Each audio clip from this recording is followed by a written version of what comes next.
Let's go mga kamonoy, ito na nga at mabilisang luto nga ang ating niluluto ng sinigang. Isdang sinigang sa sibuyas. So ayan mga kamonoy, mabilisang luto to. Tara, kitang-kita nyo namin yung sabaw mula sa sinigang. Pwede na tayong kumain dahil malamig ngayon. Tara, let's go, kain tayo. Ayan nga mga kamonoy, dahil kumukulo na yung ating tubig. So naka-ready na nga pala mga kamonoy yung ating kumukulong tubig dyan, no? So susunod na natin yan yung isda kasi ganyan ang strategy ko sa pagluluto. Tara mga kamonoy, kunin natin yung isda at ilalagay na. Ayan na nga mga kamonoy, at kulong-kulo na strategy ko sa pagluto. Pinapakuloan ko muna ng tubig pag ako magsisigang mga kamonoy ng isda, no? Para sa mga kamonoy na hindi po nakakaalam dyan, yung isda po malansa yan. Para pagka kumukulo siya, ilalagay nyo siya dyan. Yan po yung pampatanggal ng lansa natin mga kamonoy, ano? Yung kumukulong tubig na yan. At ilalagay natin yung mga ulo ng isda, no? Mga salmon yan mga kamonoy, ano? Yan yung mga parte ng katawan ng isda na may mga taba, laman, taba. Yan yung pinakamasarap na isigang mga kamonoy, ano? So, yan pag nakikita ko to sa mga bilihan dito sa Japan, tawag kasi dito pag magkakaimono, kayo mag-grocery kayo sa mga supermarket dito sa Japan. So, ayan yung una kong hinahanap mga kamonoy, yung isdang yan kasi yan yung napakasarap na isigang mga kamonoy, ano. So, tatawag nga yan, sinigang sa miso. So, yan mga kamonoy, masarap yan. Yan mga pira-piraso na ng mga karne ng isda kasi ayaw ng mga karamihan sa hapon yan, ayaw nila. Siyempre tayo mga Pilipino, gustong-gusto natin yan kasi nandyan yung laman sa kataba-taba ng isda mga kamonoy. Kitang-kita nyo naman ang taba, no? So, ayan, marami pa tayong iyan nito, may sisigang mga kamonoy, ano? Dahil nga iyan siya. So, ilagay na natin yung sibuyas mga kamonoy. Nahiwa ko na nga pala. Hindi ko na pala naipakita sa inyo mga kamonoy, ano? So, nahiwa ko na kasi mabilisan ba kasi malamig yan. Naisipan ko magsabaw, no? Yan, lagay na natin yung mga sibuyas. Diyan, siyempre, susunod natin dyan mga kamonoy yung ating yung ating bawang mga kamonoy. Yan, ilagay na natin yan para sunod-sunod na nating mailuto. Yan, so takpan muna natin ng bahagya para maluto yung mga nilagay na. Eto na nga mga kamonoy, at kulong-kulo na yung ating nilagay na mga ricado, mga gulay natin dyan mga kamonoy. So inaano natin ng bahagya ang apoy mga kamonoy, no?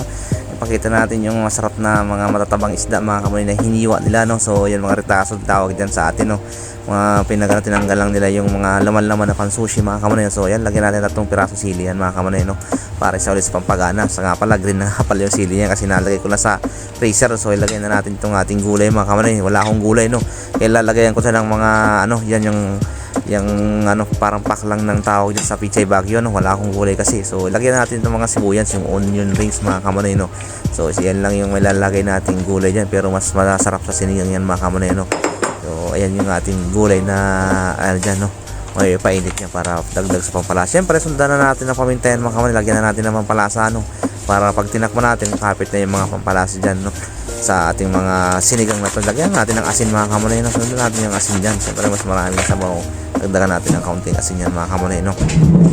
Siyempre at di lang yan, maglalagay pa tayo dyan ng pinakagamit sa pagluluto, ang ating patis mga kamonoy. Ayan, lagyan natin ng patis yan.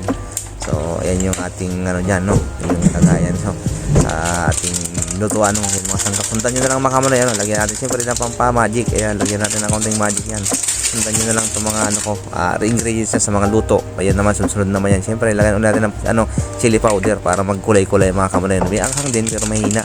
Masarap pa rin yung anghang ng galing sa mga siling labuyo mga kamonoy, no? Kasi yun sa mga ginagamit natin sa Pilipinas tayo dito kasi may hanapin niya, at dito sa lugar natin sa Niigataken, Japan, tag-init lang dito yung makakapagtanim niya. So siyempre ilagay na natin yung pinaka-special natin, yung mapatid, no mga kamonoy, yung ating sinigang, no? Ayan, sinigang sa sampalok mga kamonoy, no? Ayan, para mayroon na tayong paasim-asim dyan mga kamonoy. Yan isa din sa nagpapalasa. Siyempre, ayan, takpan na natin para maluto yung ating mga nilagay na ingredients. Ito na nga mga kamonoy, umaapoy na ang baba. Siyempre dandahanin natin pataas yan para kita-kita na natong luto ng ating sinigang. Ayan mga kamonoy, ang ating sinigang na isda sa mga kamonoy, sibuyas green, onion rings mga kamonoy, ano? Ayan, oh. Kitang-kita nyo naman mga kamonoy yung ating isda na yan. Ayan, halo-haloin natin ng konti. Hindi naman siguro madudurog yan mga kamonoy kasi lang, medyo mabilis lang yung mga gulay natin. Ayan, oh, lutang na lutang yung ating sinigang. Masarap na humigop ngayon mga kamonoy, oh. Dahil nga malamig, masarap na humigop dyan. Tara, let's eat na tayo nito. Ito na nga mga kamonoy, bali na ilagay ko na siya sa isang mangkok ang ating higuping isda, no mga kamonoy. Kulang na lang itong kanin, kain tayo.